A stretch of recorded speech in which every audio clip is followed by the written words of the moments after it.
Ya, halo. Dengan saya PJ kalian untuk satu semester ke depan, Sonia Francisca. Pada pertemuan kali ini kita akan mempelajari tentang pengenalan Delphi.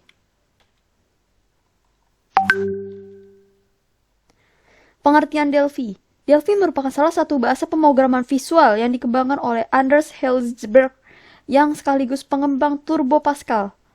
Delphi adalah sebuah lingkup pengembangan terpadu IDE untuk mengembangkan aplikasi konsol, desktop, web, ataupun perangkat mobile. Delphi memiliki tampilan khusus yang didukung suatu lingkup kerja komponen Delphi untuk membangun suatu aplikasi dengan menggunakan Visual Component Library atau VCL.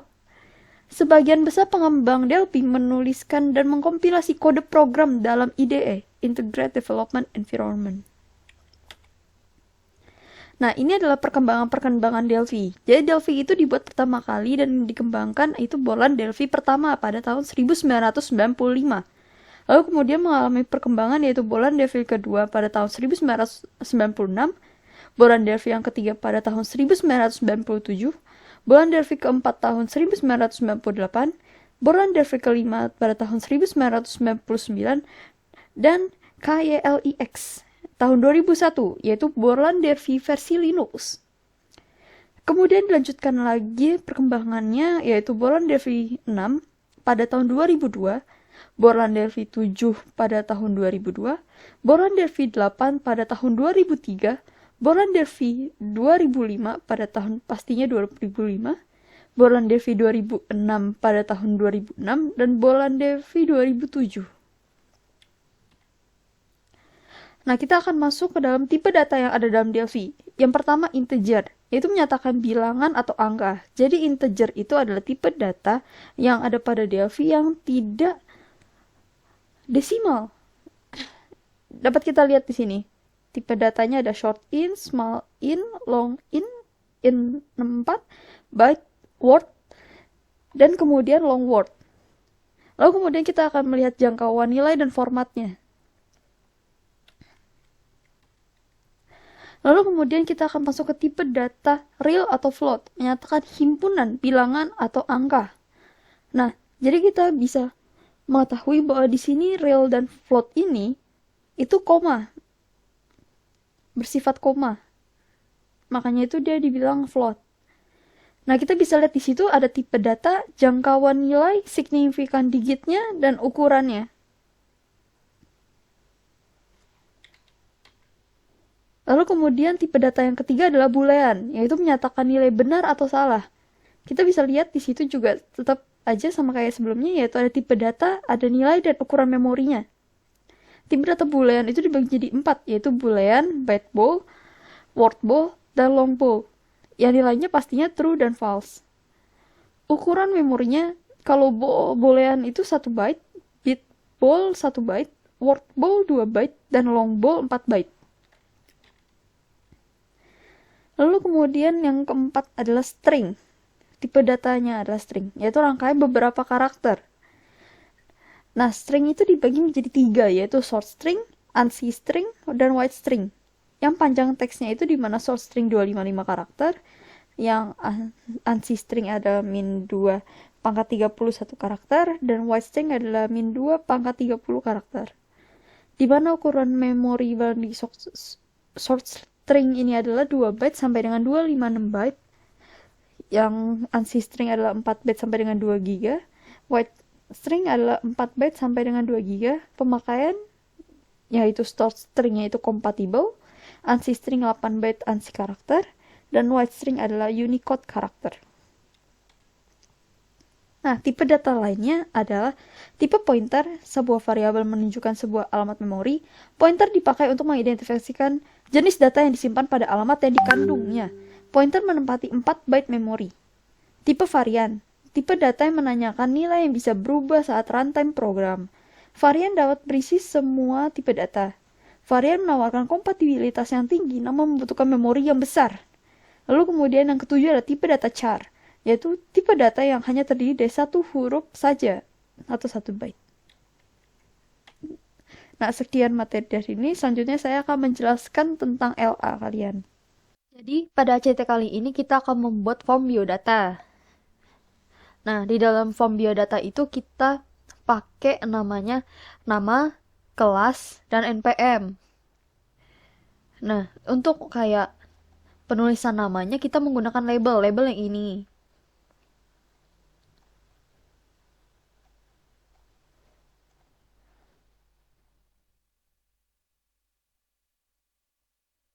Kita pakai label 3 soalnya kita bakal ambil yang 3 pertanyaan.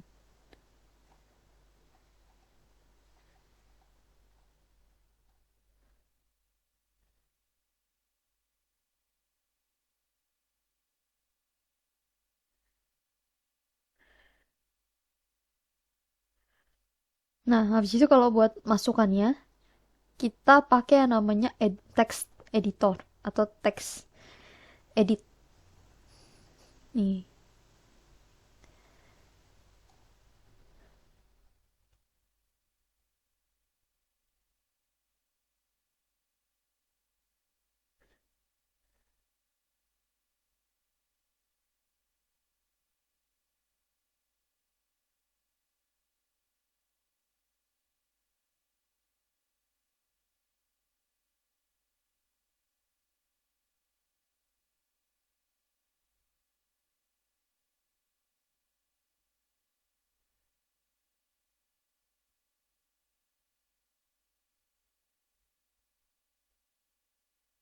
kita pakai edit textnya ada 2 ya.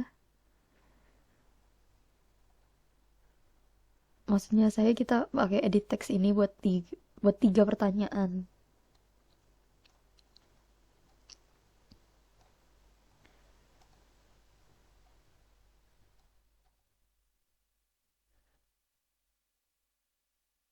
Nah, habis itu buat memprosesannya kita menggunakan button. Button kita taruh bawah sini. Nah, habis itu buat isiin ini tuh supaya tercetak, kita menggunakan label. Ini labelnya, kita pakai ini. Nah, habis itu kita edit. Jadi caption itu adalah ini. Jadi di dalam Delphi itu ada 2. Yang pertama caption dan name.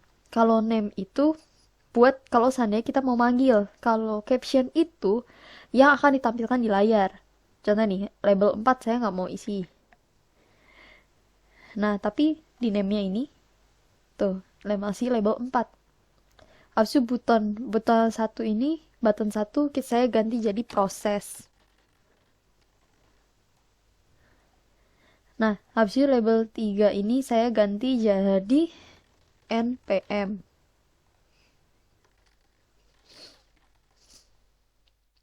Habis itu label 2 ini saya ganti jadi kelas. Dan label 3 ini saya ganti jadi nama.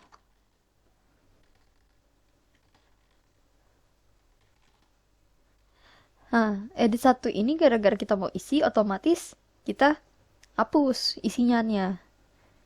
Nah, pakai teks kita hapus. Jadi kalau seandainya di teks itu yang ditampilkan itu adalah teks. Sedangkan yang dicari itu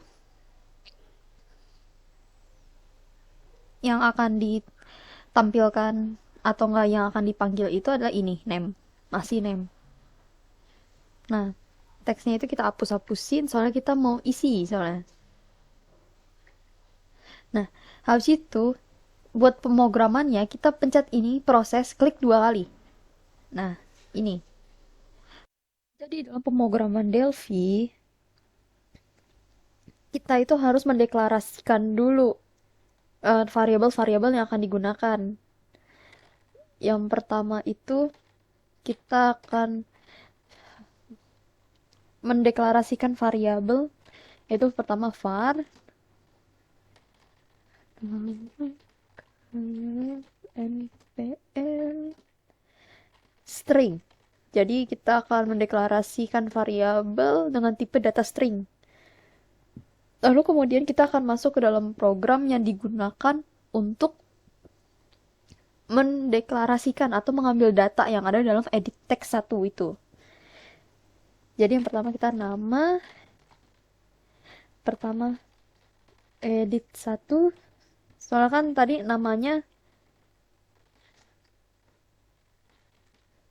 itu ya. Tadi nama yang kita cari di edit teks itu ya edit satu, edit dua, edit tiga gitu ya. Kelasnya berarti edit dua titik teks, habis itu npm-nya ke edit tiga titik teks. Jadi di dalam pemrograman di Delphi itu kita tuh harus akhiri dengan tanda titik koma. Habis itu kita mau manggil nih supaya data-data yang ada dalam sini itu masuk ke dalam label 4 atau enggak hasil di sini ditampilin di sini. Yaitu dengan cara nih label 4 titik caption.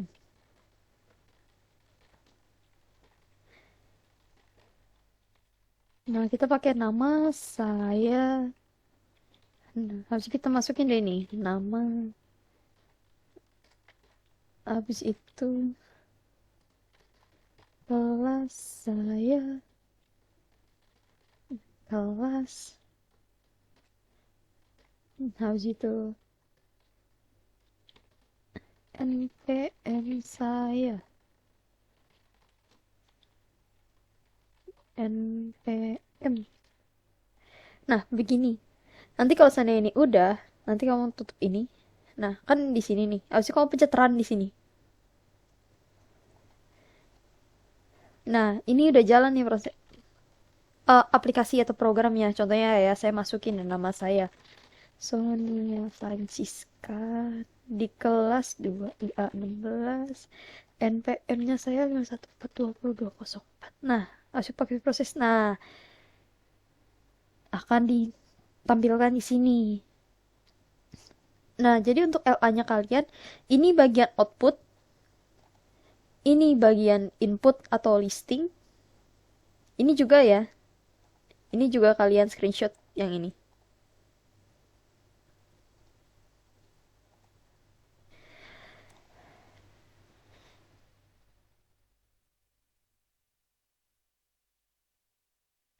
Nah, ini juga kalian screenshot ya. Bagian sininya nih. Nih, bagian sininya kalian screenshot yang belum diisi. Nah, habis itu kalian logikain buat LA-nya. Oke, sekian pertemuan kita kali ini. Terima kasih.